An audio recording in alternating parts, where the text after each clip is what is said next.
వస్తాయి. So you have to ignore. ఒకటి mind లో పెట్టుకోండి, నా ఫ్రెండ్ ఉన్నాడు, ఒక ఓపెన్ గా మాట్లాడుతున్నాను, please don't take it wrong.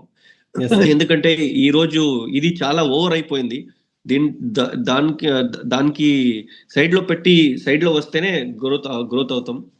నా ఫ్రెండ్ నాకు ఒక మాట సూపర్ గా చెప్పాడు. షబ్బీర్ చూడు, ఎన్ని అమ్మాయిలకి నువ్వు చూస్తే కూడా, ఎన్ని అమ్మాయిలు నీకు ప్రపోజ్ చేస్తే కూడా పెళ్లి చేసుకోవాల్సింది ఒకటే.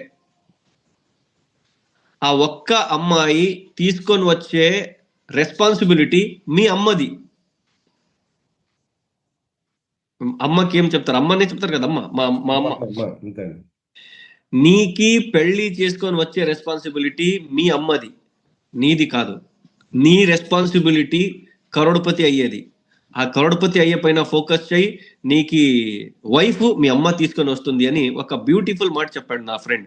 దాన్ని నేను ఫాలో చేశాను.